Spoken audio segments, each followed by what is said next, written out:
So Woz, you did the Ringer NBA show live at El Rey last night. How was that? It was dope, man. Shouts to Liz Fearman, who was our events coordinator at the company, for basically putting that whole thing together. The company basically has a residency at the El Rey this year, so it's like our show and the Sean Fantasy at the Big Picture. We got Ian Wright, who's a legendary soccer player from the UK, who's got a podcast with us. They've got a joint this summer. So, like, I think it's once a week or once a month. I don't remember, but we were the first ones to kick it off at group chat. And it was dope. Obviously, our guy, true hoop alum, Justin Verrier, was my co-host, along with Rob Mahoney, who I didn't realize is also a True Hoop Network alum. Yeah, he used to do the Mavs blog. Two-man game. Yeah, exactly. And so, we did that, had Chris Ryan come through, did a segment with us. And my man, Kyle Mann, who does a lot of our draft stuff and video stuff for us, did some draft talk with us. It was just cool, man, to talk to people. And it was cool to be around people who are just as depressed by the Celtics championship as I am. So that was dope. You know what's great is spent many a day after a live show with Woz. This is that day after a live show voice.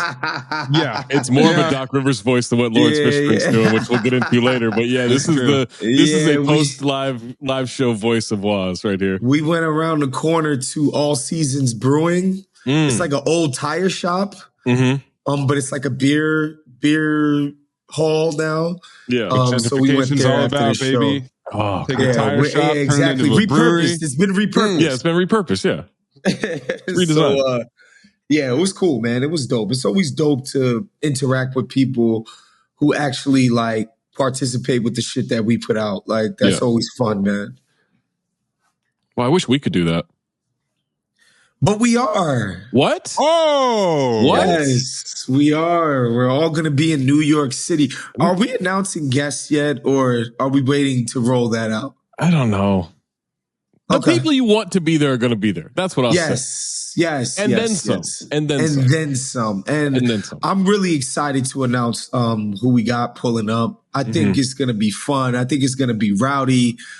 As soon as this drops, the artwork will be ready, and then it'll be like, oh, okay. And then it's like, I'll just dub it in. We'll do a blind lip reading. But yeah, man, July 18th, or is it the 20th? 20th. 18th. Something else. The 18th. Yeah. The 20th. This one was the 18th too. The Ringer shit was the 18th too. So I've been confusing these dates. Yeah. In my head. But yeah, July 20th, New York City at Racket. Racket, man. Yeah. I've never been, Chelsea, but I heard right? they do a great job. Yeah. Chelsea is a great neighborhood traditionally for the gays, but now everybody goes there. Yeah. Just like the East Village, we co-opted that from the gays as well. That's what we do. But yeah, it'll be dope, man. Everybody should come out. If you're even in the area, you definitely want to be there. We've had some great live shows before, right? We've had some great live shows in New York. I think all the shows we've done in New York have been bangers, right? We did it at Gotham. We did it at what was the other place? Bell House. Bell House. Yeah. Oh my goodness. And those shows were fucking fun. This one with the guests that we got lined up, this might blow them out of the water. Not just it was better. Like, not even close. We're gonna have fun, but we've roped in the type of guests who are definitely going to engage our bullshit, and that's what's gonna make it ultimately awesome for the audience. High profile people that will flow with our bullshit. Tickets are going fast, so make sure you get in that. Maze, how do we get tickets? CountTheDings.com? You can go to CountTheDings.com. You can go to @CountTheDings on Twitter or Instagram. You can join the Patreon. Patreon.com/CountTheDings. You get 25% off those tickets if you are a Patreon. Yeah. Now, my personal judgment here is that I think you're at about a 7 in terms of your voice recovery. Like, I feel like You gave him about a 7 last night. You want to see a Woz at a 15? You come to New York. Put him in New York, man. Oh my goodness. He's like Superman with the Earth's sun. It's powered different. up. It's different. There will be no voice on Sunday, July 21st. At the end of the day, the Ringer is my job. It's my place of work, right? I can't get fired from Count the Dings. And it's just a different, exactly. It's a different live show experience. And you sure as fuck can't get voted out of this company, because otherwise Amin would have been gone long ago. Yeah, and so it's just a different energy, a different vibe that we bring to that show. And, yesterday I gave it what I had, but funny enough, man, just to like get the edges out, I got one freaking pint of IPA at the bar pre-show, and I was only like 3/4 of the way full. I mean, 1/4 of the way through it by the time we got to the show. So I brought it on me on stage. And I want to say like 40 minutes into the show, I had an allergic reaction. And my eyes were itching. My nose was stuffy and running. Wow. Getting older is fucking weird, Dude, bro. I can't drink beer anymore, man. I can't drink beer. Like, so weird. I had one, man, recently. I went to a bar with Mo Dakil, right? Our guy Mo.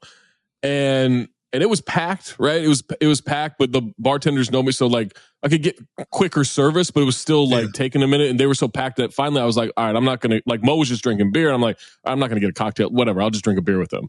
Drank a beer. Oh, you didn't make them make you a Manhattan? Old fashioned. They get. Well, I made them do that a couple of times, and then finally I was like, you guys are busy. I'm just gonna get a beer, just make it 2. And man, I felt disgusting. Like 30 minutes after drinking, I was like, I feel gross. Yeah. I just can't drink beer anymore. Doesn't do it for me. Not great. Yeah. Don't buy us a beer. The first time in New York this has happened to me, but like I just forgot about it. And I'm sitting there midway through the show, and now I'm like talking all nasally and I'm sniffling, and I'm just like, this is a bad look. That's but crazy. I soldiered through. It was basically my flu game. Yeah. My live show version of a flu game. They're talking about it.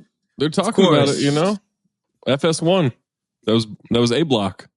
You might have to bring an EpiPen with us to rack it, just in case. What happens if you take an EpiPen when you're not having an allergic reaction? Does it give you like superpowers or something? Do you like feel a boost of adrenaline? Question. And I'm honestly surprised I've never personally tried it, considering how many white people I've been around since my teenage years. I don't think I know anybody with an EpiPen. Or if they have one, they don't make a thing of it. But like, let me tell you something. I've never seen one outside of like movies and TV. Let me tell you something that black people would have never thought up themselves. Whippets. That just would have never, it just would have never occurred to us. Yeah, man. Left to our own devices. That's our culture, Woz. Okay. Yeah. Did I ever tell you that I went to see Phil Lesh in Stern Grove, which is a, Grateful Dead associated act. And it's a free concert in SF. And as I'm leaving, there are multiple people posted up with coolers full of whippets. Trying to... Yeah, because you got to keep the nitrogen tank cold. I've never done a whippet before. I didn't know. I did it in college one time. I've seen it done in a more handheld, portable variety, but this was an industrial size tank of nitrous. And strangely enough, nobody wanted a whippet as they were leaving the Phil Lesh concert. They kind of missed. Crazy. They got to get there before. You got to go on the way in, not on the way out.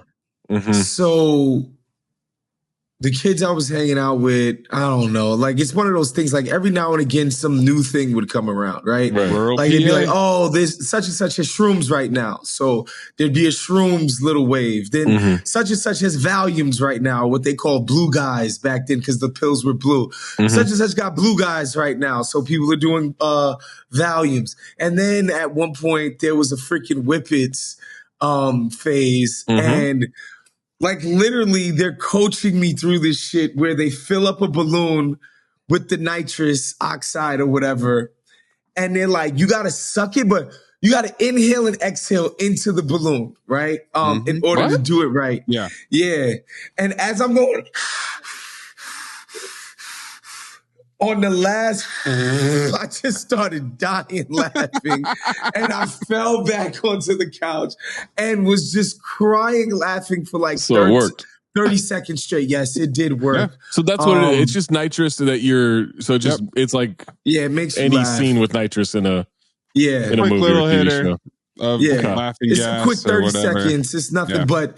And then do it worth again. It to me. No, but then don't do it again, guys. It's still worth it to me. This is like so much work.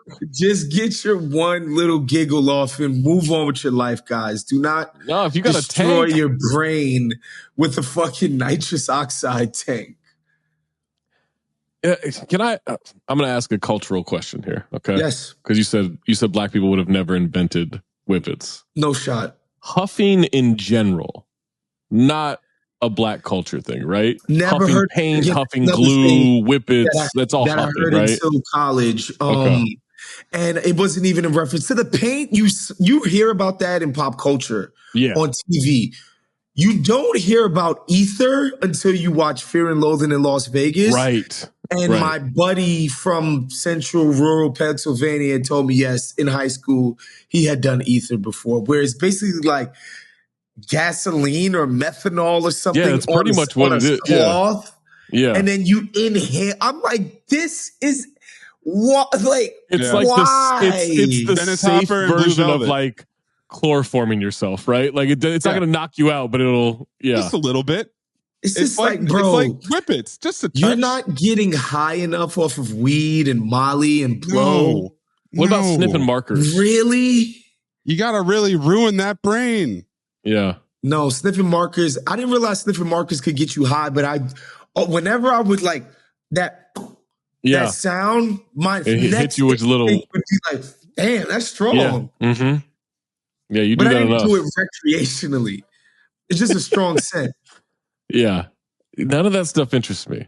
If it's going to be work, it's why I've never rolled a joint before. I was like, what the fuck am I going to do that? Literally anybody else could do that.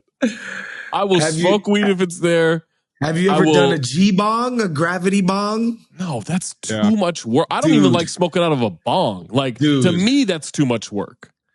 I gotta do this, and then I gotta pull the fucking thing, and then I was always the first person up in the house in the suite that I was in freshman year, and I'd be up playing NCAA. Sure. And all three of my other suite mates, the first thing they would do when they woke up was walk into the living room, because of course, as college-age males, we thought that was proper like decorations. We have this like bucket with a freaking 7-Up 2-liter with the bottom cut out, or a milk carton, a milk jug with the bottom cut out. The first thing these dudes would do when they woke up was come in the living room and hit the gravity bomb. That's too much for me, man. That's too much. All that stuff's too much. Number one thing in the morning, bro. Wake and bake. I don't. That's something like I do not like being. I don't like being high during the day. And every morning, me neither. And every morning, they'd be like, Waz, you want to rip? No, sir. No, I'm fucking recruiting this 4-star running back right now. Hey, guys. OG show. Zosny edition. Zach, Waz, Maze. No Amin. He forgot to do his homework. Yeah, we were stalling. We were stalling so that he could join. So he could join. And then we get the text. Just realized I didn't watch Clipped. That's so funny. So let's get into Clipped. Yep. This show is terrible. I disagree. This show is so... Look, I'm in. I'm locked in. But this show is so bad. It's so bad. Like last night's episode, so these are all spoilers. If you don't want to, like, you got to skip ahead. I don't know what. Just keep waiting in here if we're just disappointed, and then you'll know that. Well, no, because Waz gonna be disappointed in the finals. So that, don't listen for tone of voice right now. Skip ahead. But this show, so they do a fucking flashback show, like the movie Vantage Point. If you don't know the movie Vantage Point, it is about some crime at like the Vatican or somewhere in Italy. But it's from 8 different vantage points. So you'll get like 15 minutes into the movie and then it rewinds and it takes you to a different character. Now you get their version of the story. So you get a lot of like tactical redundancy, a lot of fucking repeating stuff. And that's essentially what this show did. It just all of a sudden, new character, rewind. Here's V's story of going to a fucking sex party. Doc during the LA riots. Shelly during her friend's husband's infidelity. No. That's not why we went back, Zach. We went back for the deposition. One reason. And if that is the justification for the entire structure of this episode, I am okay with it. And that is Donald Sterling's deposition. We could have gotten to that so many ways that were better than what this episode did. This show's so bad. I actually got a little hopeful episode 3. I got a little hopeful. Like it was still bad, but I'm like, all right, it's better. Nah, man, I'm still gonna watch. 4 was good too. Again, the mechanisms by which this show decides to tackle some very resonant themes, i.e. race, class, structures in America. Yes, they use a billy club to conk us over the head, but I thought... What? D'Angelo Barksdale as Doc's father, which, why are we aging him 30 years? That was weird. But D'Angelo Barksdale as Doc's father, I thought his racial discourse was really good. Okay. I did. Okay. Is that Austin in the womb? It's got to be Austin in the womb, right? We're talking like Austin Austin wasn't there yet. They didn't. Austin or Callie, I'm not sure which one is older. Yeah, I think Austin's older than Callie, right? Because the LA Riots were 92. I don't know. He got drafted. 92 was the rewind, yes. And he got drafted in 2011. Okay, yeah.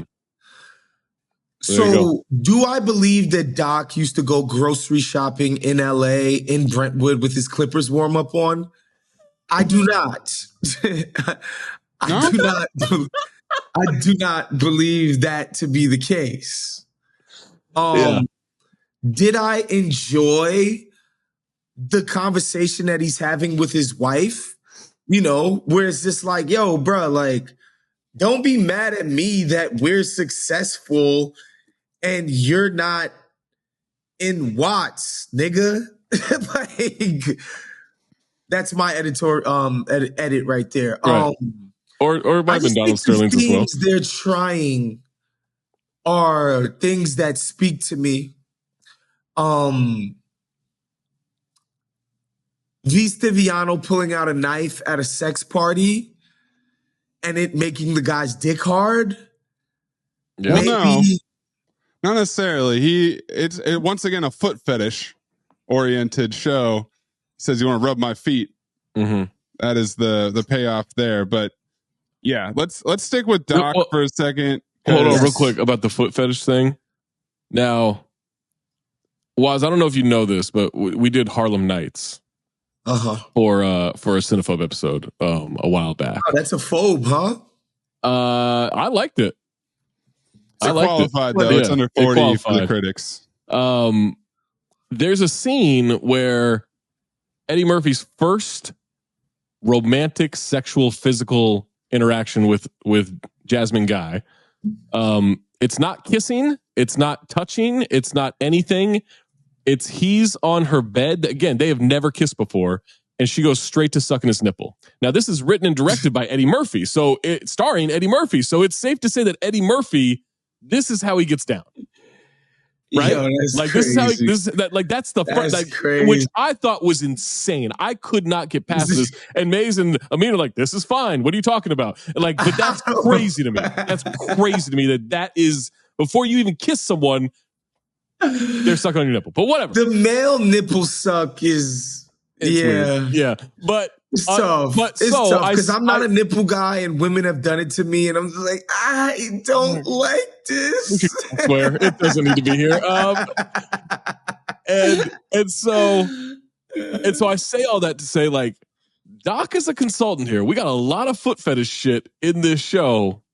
Maybe Doc likes his feet. You're saying Doc is telling on himself. He likes a good foot rub. Maybe.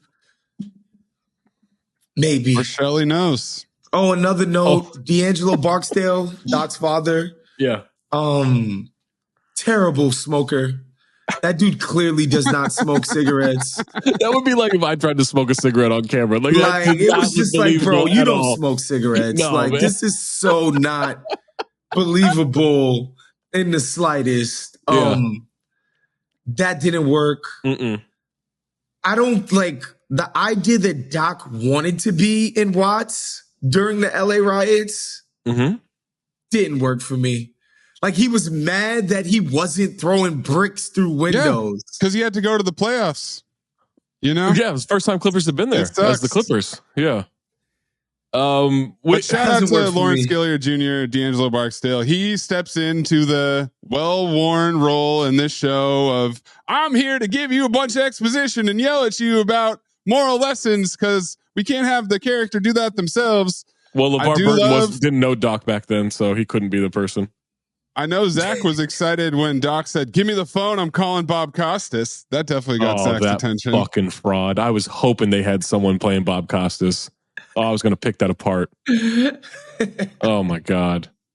And his dad tells him, Elgin made you feel like a sellout, and now you're trying to tap into your inner Malcolm X. Elgin dribbling through the office.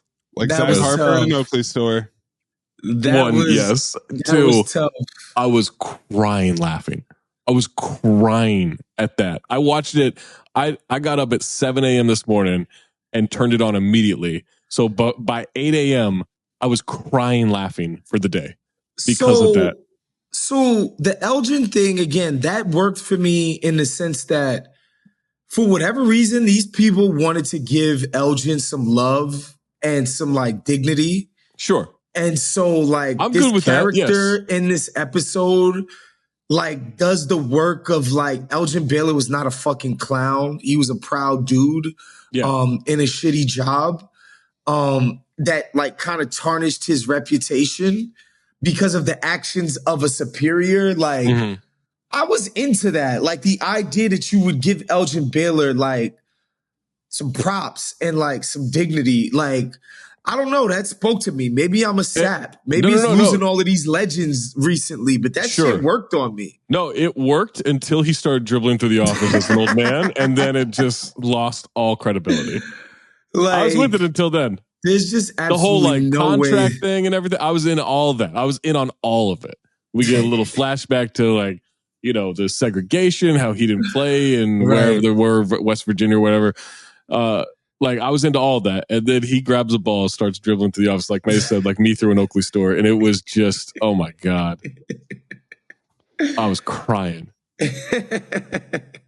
We do get the deposition. His flashback was, so each rewind had a little bit of pop culture, media news clips to kind of set the tone for what we're going to talk about. Elgin's was Trayvon Martin, Obama protests, Condoleezza Rice playing the piano, and then a little bit of a news story about David Stern instituting the dress code, calling out Richard Hamilton in particular. And so the idea is that not only is Elgin pissed at getting lowballed in salary as the GM for the losingest team in the league for 22 years, he's also upset at the league for unlawful termination, racial discrimination. He says Donald may be the only owner acting like he's on a plantation, talking like he's on a plantation, but he's not the only one acting like it.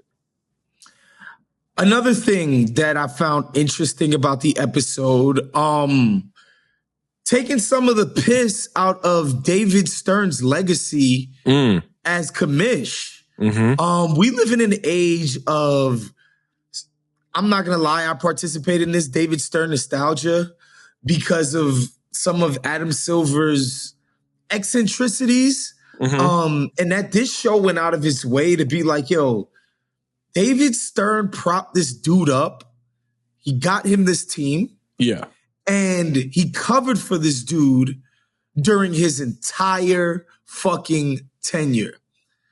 I mean, if you're David Stern and you want to defend yourself, you can say, well, I'm collectively hired by the owners of the league. Realistically, It was all the owners liked having Donald as a fellow owner. The guy fucking sucked. His team sucked. They could reliably count on 3 or 4 wins a year against Donald Sterling's team. That was nice to have around. He was a useful fucking idiot. And yeah, I thought that was interesting, man, to come at David Stern's legacy that way. Like, that was like, at the time, it happened a little bit. Because I remember at the time finding all this shit out about Donald Sterling, because, like, I was unaware. Like, in New York, you don't know shit about the Clippers owner. You don't know, like, what his business is. You don't know what his reputation in the actual city of Los Angeles. I didn't know nothing about Donald Sterling. I remember at the time, myself personally, feeling like, yo, David Stern is getting a skate and pass on this, bro.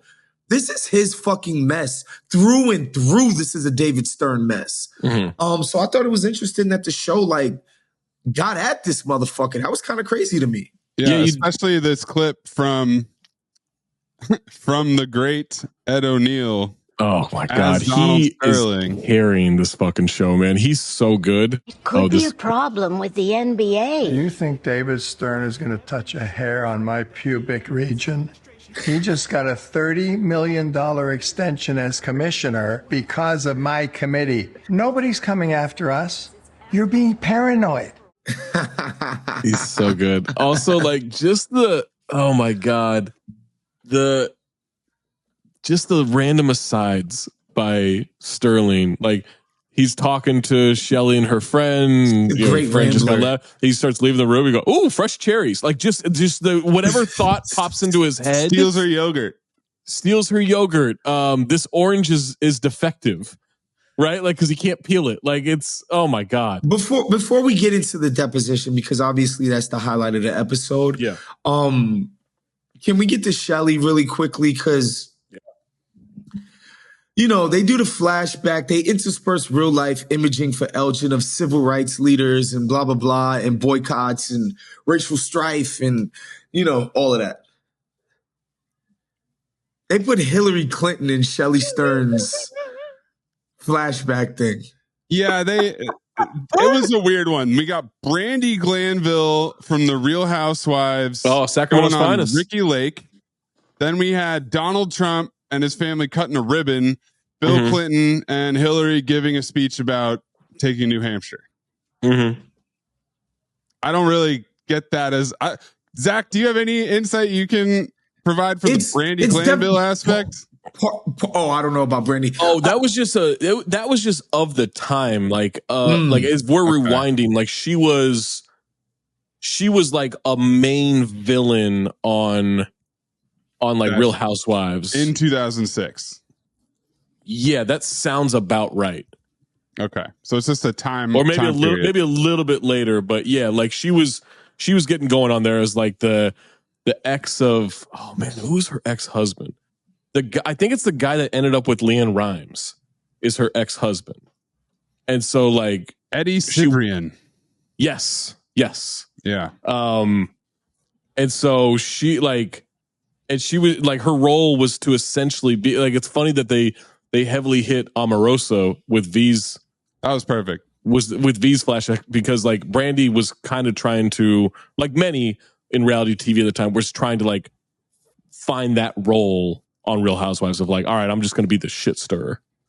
Yeah, then the Hillary part. I think it's like powerful women. Bill Clinton got standing by their husbands, publicly cheated on her, and yeah, like I think that's what they're trying to evoke.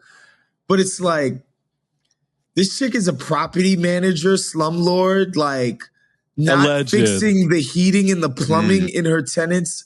Like that's what she does for work. Like Hillary Clinton, like senator, secretary of state, ran for fucking president, came damn close to winning. Like, yeah, I don't really see the connection. It seems there. Like apples to apples to me. Like it's hard. Somebody's gonna have to do a little bit of explaining of that particular one for me. Everyone at the end of their flashback should have been dribbling a basketball. No. Because you have to set Elgin apart. Okay, Zach, you got to show that he's different. let's touch on the V stuff before we get to the deposition, because V's rewind. Lady Gaga, Charlie Sheen winning, Lindsay Lohan, Paris Hilton, Omarosa, including a clip of Wesley Morris talking about Omarosa not being good at the game of America. And that was the one that actually fit, because that's what V wants to do. She wants to be a reality star. All that stuff fit though. Like Paris was obviously more than a reality star, but she was like got more. I'm saying V's rewind made sense, and again, as like these rewind. I thought you meant the Omarosa part was the part. All of it. It also showed you, because we're watching it in 2024, how small her aspirations were. Oh yeah.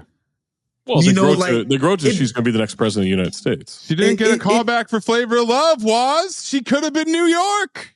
It brings the whole thing full circle when you realize what this person was ultimately chasing.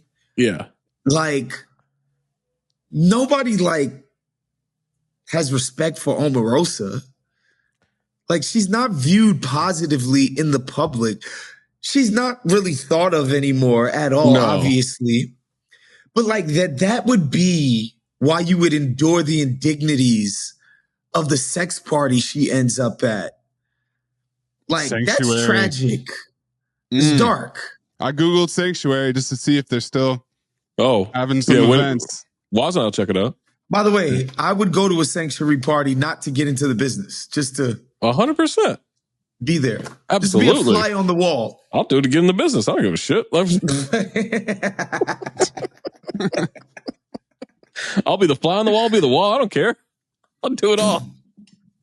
There's also that Little Mermaid analogy she makes about part of your world, and her ringtone is the Little Mermaid, and indicating her immaturity and Arrested Development in that case. And Fred Melamed, Fred Melamed's in everything. As the sports agent who owns the house, he calls her a bad, bad baby. And that Shaq gave him a gift. A knife. Let me see who Shaq's agent was. So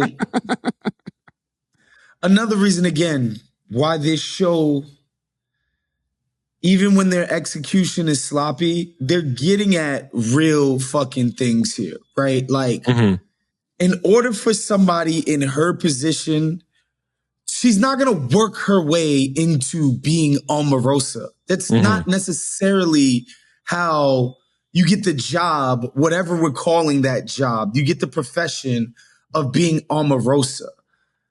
You have to sort of climb the ladder in unconventional ways. It's not like a sports writer, right? Who, Zach is on a blog, then he's doing a podcast and a YouTube show, then he gets hired by a major publication, and then whatever, he's on his way, right? Similar, whatever story to my shit. Party. And I use this example with Rob too. Let's just say you're a wardrobe consultant, stylist, whatever we call, image consultant, whatever we're calling those people these days.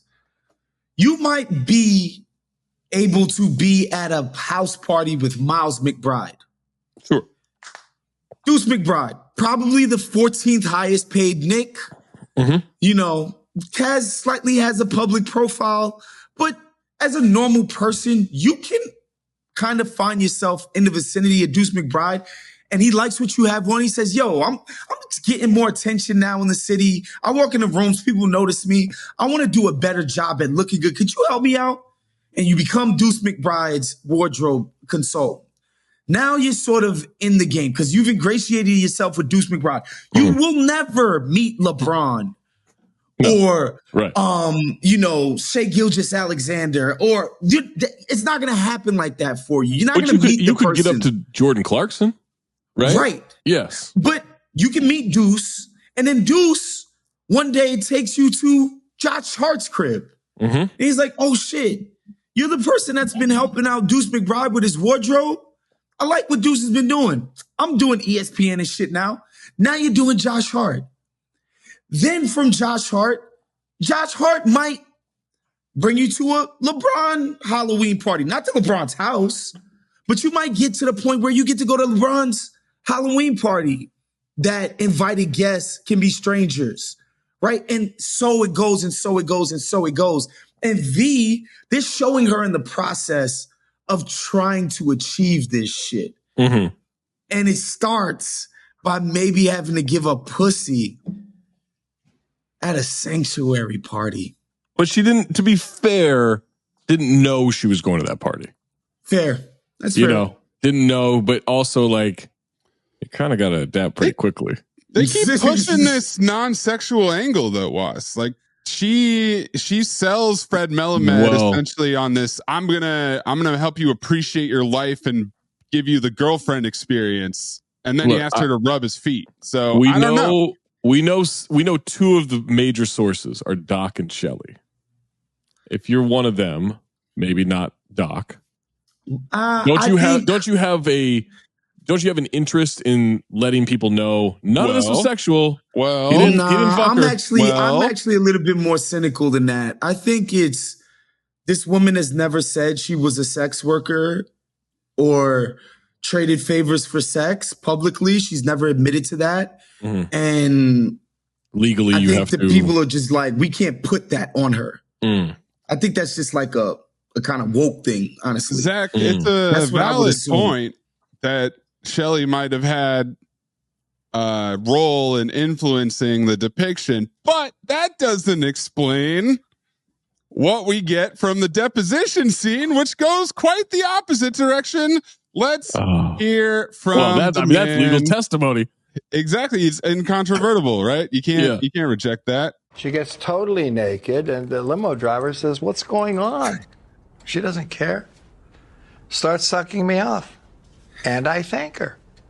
I thank her for making me feel good. She's $500 a night and worth every dime. Pause it real quick. Mr. Sterling, the question was, is this your handwriting? The idea of thanking someone during a blowjob is so funny. Thank you. Oh, thank you. Oh, baby, thank you. Thank you. This makes me feel good. Baby. Thank you. This makes me feel good. I'm so appreciative. This is worth the money. Baby, I appreciate you. Thank you. So, just to be clear, guys. Yeah. You guys have actually heard the deposition? Or have you only read it? Just read it. I only read it. And I didn't remember, I don't remember the context. I just remember the sir. All I asked was this was your handwriting.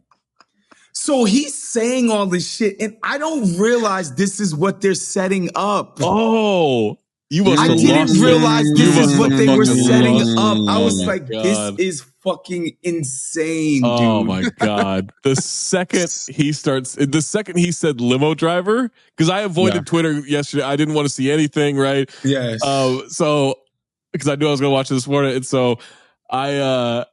so the second I heard limo driver, because I've always expected that this was in a court or something, right? Like I've been waiting for a court scene. Nah, they're at home. They want you to be comfortable. Yeah, or a hearing room. or something. Yeah, conference room or something, right? Like some official capacity. And so I hear limo driver, and I sat up. I am that meme of the guy sitting up in the chair. Like I sat the fuck up. I'm like, here we go. I'm Leo in Once Upon a Time in Hollywood. I was like, oh, here we go. And they embellished it a little bit. They added some more, as we'll hear right now. Which part? Great question. Happy birthday, Alexandra. You are fabulous and delicious. I adore you more than words can express. And then with the heart sign and the X's, what you might write to someone you care for, a girlfriend. Is it uncommon to tell a prostitute she's delicious? When she comes to my office and gets me hot and wet, I'd give her anything. It's a con. Did you call my client honey on occasion? If you're having sex with a prostitute, you call her honey if you don't remember the name. Did you take her to Paris? Took her to Paris for sex. It was all money for sex. Sex for money, money for sex. This guy, look, I know why he was successful. This guy's a great fucking litigator. Oh, you kidding me? God, dude. It's all sex for money. Matter of fact. It's matter of fact. And keep into the story, right? No, there's no relationship. It's just business. I took her to Paris for sex. Yeah. That's what you do when you're rich. Is this your handwriting? Holds up the card. Obviously, one's printed, one's handwritten on the side. And he's like, which part? What a great lawyer question. Oh, my God. Oh, my God. And I love the repeated shots of Shelley's face. Oh, for sure. As he says this, and she sits by his side and holds his hand in this deposition. I need way more Donald Sterling in this show. That's another thing that the show is doing for me. Like, as much as they're showing you like the kinds of women that are around these dudes, blah, blah, blah, blah. For me, I think they're doing a pretty good job of like, what makes Shelley any different? Why is she any different from this broad that got taken to Paris? Why is she any different from V? Which I feared like this was going to be like a tale of innocence with her. Right? Yeah, because she was so heavy in the sourcing. It's not. It's actually like the episodes 2, 3, and now 4 have made her look pretty bad, which I do genuinely appreciate that because she sucks. I'm enjoying it. Yeah. Like she's a bad person. Yeah. There's no two ways about that. And it is pretty remarkable how Donald, once we learn a little bit more about the circumstances of this particular deposition and suit, that he had a girlfriend. They were going to maybe have kids. He bought her a house. And then, presumably because of some fertility issues, I'm guessing, or something else, he broke up with her. Yeah. He tells his wife that she's a con artist and a stalker, and he has his wife sue her. Brilliant. That's incredible. That's incredible shit. If this guy wasn't such a despicable human being, it would be really hard not to appreciate how diabolical he is. Yeah, he's sick in the head, bro. It's next level villainy. Like if he was just a character on a show, it'd be one thing. But no, this is a real person that had a reign of terror for 30 years, 40 years in Los Angeles. This is crazy that this was a real person. Because then we get into the tenancy housing discrimination lawsuit where they're putting Korean flags on the advertisements. And then we have the tenant who died from a stroke due to distress. Right. And we got the Donald quote. Is she one of those black people who smell? Just evict the BITCH. And we hear the deposition of her daughter, and this woman is blind, and the plumbing is 3 feet deep, backed up in her apartment. On and on and on, and man, rough shit there. And then when she goes to talk to him about it, he's ass naked on the couch eating bonbons. Yo, if I was a billionaire, that's 100% what I would do every night. Bad tan, ass naked, leather couch. Oh my God. Slick back hair, real piece of shit, man. I'm not that far from it now as not a billionaire. You give me $1 billion. And the part two that's crazy is like, this is not the shit that got him out the NBA, bro. No, this is also that was known for telling his girlfriend that he'd rather her fuck a guy with AIDS than bring a guy who's black to his games. That's what got him out the NBA, and not this real life injustice that he perpetrated on all of these people. That's the sad part about all of this shit. It's like the shit that got him ousted is some bullshit. Yes, it's racist, it's ridiculous, but it's like ultimately it's just bullshit. It's OJ going to jail for like holding people hostage and stealing his own memorabilia back. His own memorabilia back. And that's the crime he went to jail for, not for murdering 2 people. Yes. It's that. Yeah. Yes. Exactly. I almost said allegedly, but I remembered he's dead, so we're good. Yeah. It's clear now. OJ did it. We can safely say that.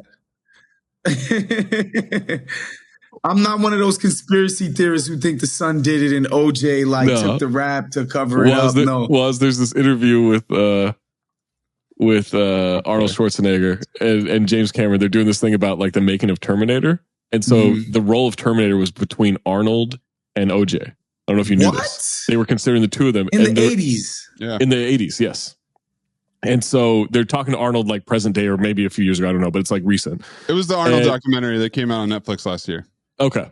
And so Arnold says, Yeah, they just didn't believe that he had like this killer instinct, and then he just starts laughing in the interview. It's so fucking funny. I'll send you the clip. I can't remember what. But when I put that on Instagram, I think that's what it was. It's so fucking funny, man. R.I.P. Rest in power, Nicole Brown. Simpson. Did you nearly say Nicole Scherzinger? Was that what happened right there? I was about to say Sheridan. Oh, okay. That's Nicolette Sheridan, Nicolette right? Sheridan, yeah. Classic. Desperate Housewives. Mm-hmm. But Zach, you're right. They didn't have enough meat on the bone in any of these flashbacks to make it the whole episode. So we had to have this loose concept tying it together. It's such a lazy, because we're still at the bus. We're still at the bus where Shelly's sitting there. So we haven't progressed the story at all. We just did a flashback. It's the same as like, we have nothing to write this week for a show that's been on the air for probably 5 years. So like, so let's do a clip show. That's essentially what this was. Like, it's a clip show, but it's just flashbacks. Yeah. And then in the fourth episode of a series. You end it of a 6-episode series. Right, exactly. You wasted an episode. Give me all Donald Sterling just being a piece of shit. Like, that's all I want to see in this show. Nicolette Sheridan's IG, not terrible. Good reporting. They tied it together though, because 1992 Doc was watching Elgin on TV, Zach, and then it was all a dream because Lawrence Fishburne wakes up as Shelly shakes him. Wakey, wakey, honey, we're back, dude. When he is chucking oranges at the backboard in the backyard, oh my God, that's so funny. It's such bad TV. Why are you ruining your backyard that way with perfectly good fruit? You know how hard that's going to be to clean? Like, that was white neighbor. I was like, all right, one for Zach with that one. That's when I saw that scene, I was like, okay, this is one for Zach here. Jesus Christ. Did we need this?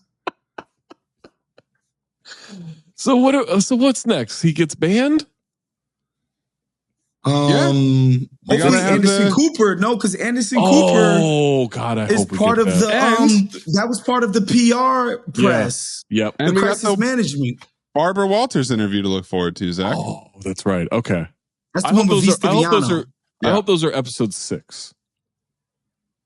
I hope those are the last one. I want to end on the high note, man. Yeah. I wonder who's going to play Barbara. That's exciting. Or Anderson. I hope they get Rachel Dratch. God, I hope so too. But that's too good. So they're definitely not going to do that. No, God. No, the casting has been something. At least we didn't get, we did get one shot of Big Baby in the tunnel waiting. Oh, yeah. Yeah.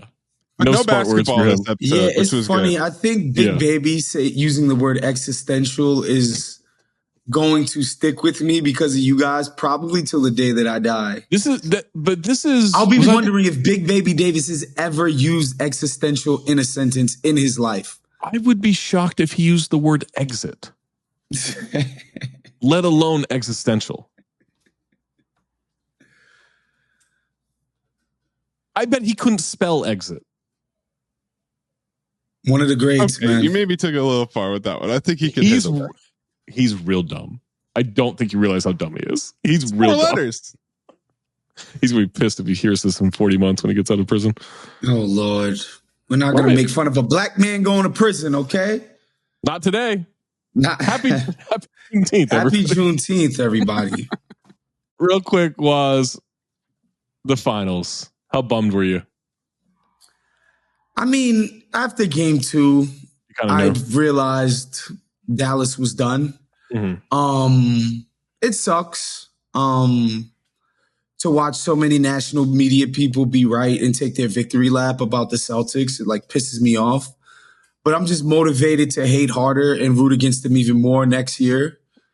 I've already started that campaign. It's like they can't do that shit again. You know, like I'm already in that mode of cope. Right. But it was slightly infuriating. Yeah. But that's it. But I'm back to hate. Don't worry. But I'm not doing it was an easy road, because yes, the Eastern Conference sucked. But Dallas beat a bunch of legitimate teams to get there. I'm sorry. Like, they beat legitimately talented, Dallas is a legitimate team. They're legitimately good. Like, and they beat their asses. Like, they beat their asses in. Yes, they have the perfect personnel. Matchup wise, like, I think I honestly do think the Nuggets would have presented a way tougher matchup for them. But guess what? When you win the championship, you're not as hungry. You're not as focused. You're not as thirsty. It's just fucking true. They've now tied the Raptors for most titles in the last 5 years. Exactly. And so, like, I'm looking forward to, because I think teams are going to be more motivated next year, not just because it's the champs, it's because it's Boston. Yeah. Like, in a way that, like, like how people would always get up to play competitive, like good Laker teams and, good Knick teams or whatever. Like, there's it's something more on it when you beat Boston's ass. And so I think guys this summer are going to be highly motivated. They're going to be like, if Jason Tatum could do that shit, I can. Like, I think I'm fine. I'll say that. I'm fine. What's the this is shocking, but it seems like JJ Redick's going to end up being the Lakers coach. The Monty Williams firing. Yeah, no, I mean, it's weird that that's happening. The Monty Williams firing. Good for him. Yeah. This was something he's been trying to do. He's been trying to get fired. It's obvious. He was trying to get fired. They literally had to trade Isaiah Livers and cut Killian Hayes just to get him to stop playing those two. And those Killian are maybe Hayes, the two worst players in the NBA. So you know what it reminded me of, Zach? Remember when teams, like, at the end of the season would do shit like let Mark Madsen take threes? Minnesota Timberwolves let him go 0 for 7. Yeah. That's what Monty Williams was doing in terms of this guaranteed contract. He was like, yeah, I'm going to go ahead and get fired. For sure. Yeah. It's fine. $68 million left over 5 years. Whew. That's crazy. And he got a buyout from the Suns. So, when those $5 hot and readies from Little Caesars are now $7, you can thank Monty Williams. The price is going up. Little Caesars Arena. Also, lesson to the wise. We saw this with Phil Jackson. They begged the guy to take the Knicks GM job to the point where they offered him so much fucking money. Yeah. He's just like, I can't say no to this money. Like, it's irresponsible. Even though I hate this job. He acted like a nigga who didn't give a fuck about the job. They did this with Monty Williams, and then you hear the reports like, oh, he was kind of a dick in the organization. Like, he was mean to everybody. No shit, he never wanted to be there. He's trying to get fired. Although, I like the little touch that Woj put in his tweet, saying that Monty never wanted the job because he was caring for his cancer-stricken wife. I was like, really, dog? Really? We're going to invoke his wife's cancer in this tweet, dog? Just A+. The standard of our industry.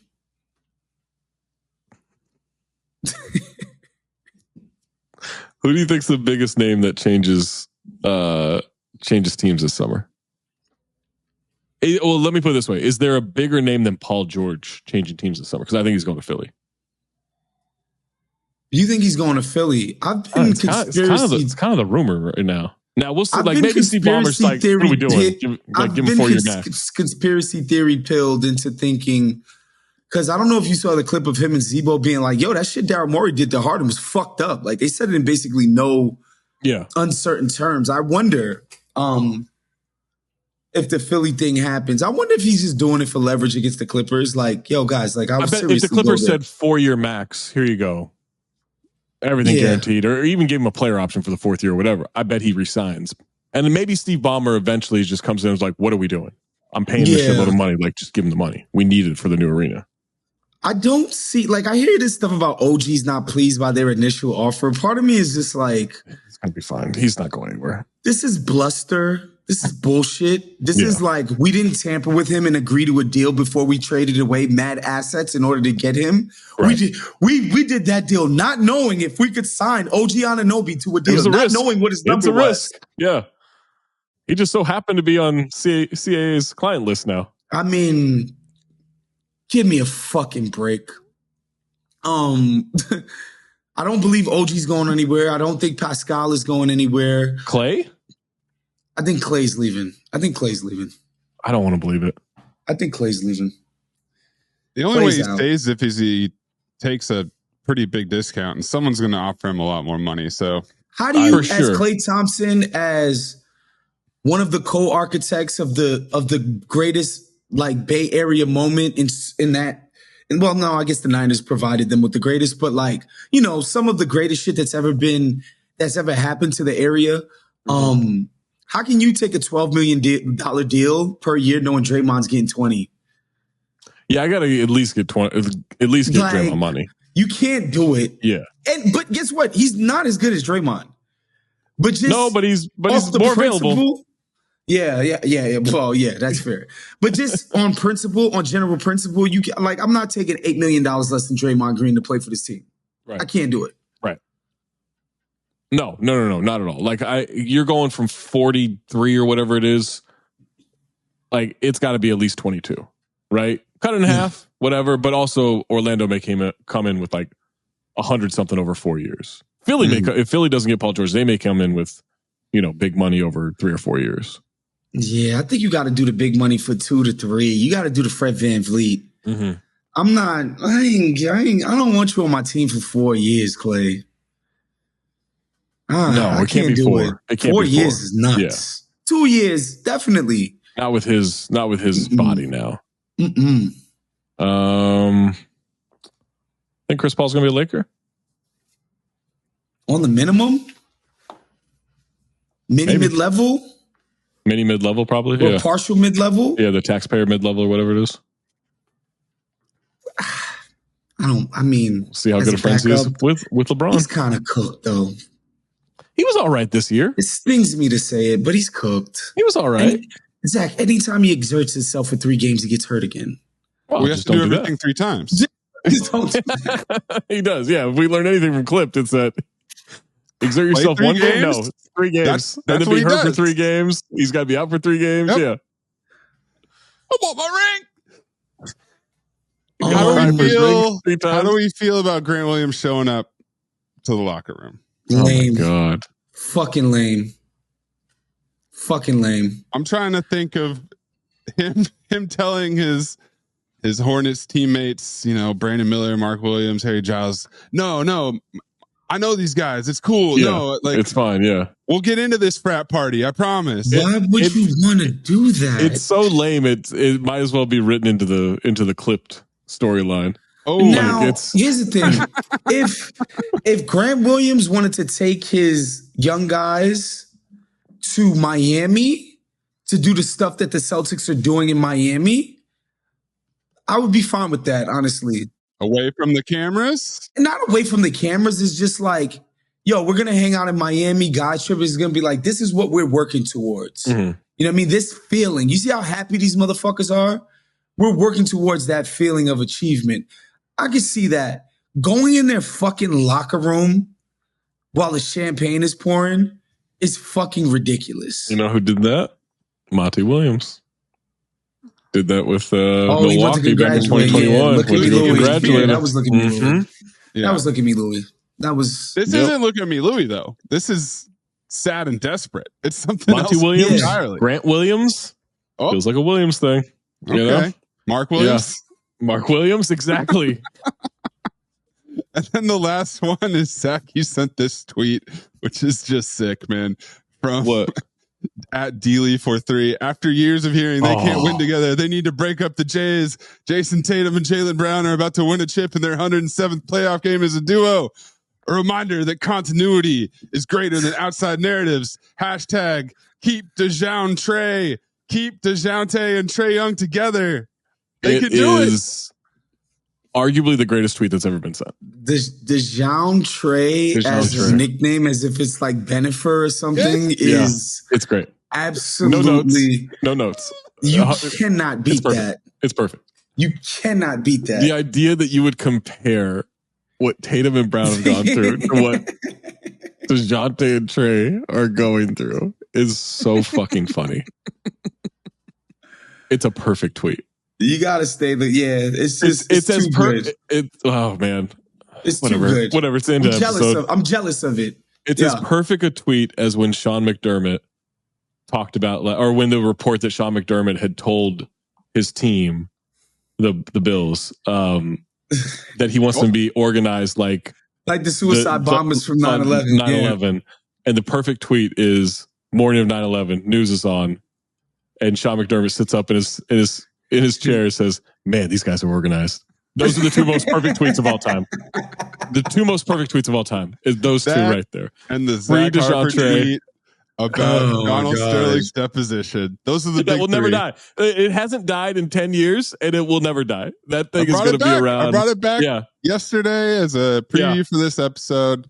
Had to be done. Make sure you buy tickets while they last to the live show, July 20th, Racket NYC. Become a Patreon member, patreon.com/countthedings. You get a discount on it, 25% off the ticket. We're going to have a lot of fun. We got some fucking amazing guests, the best list of guests we've ever had, and we've had some bangers before. Make sure you get those tickets while they last.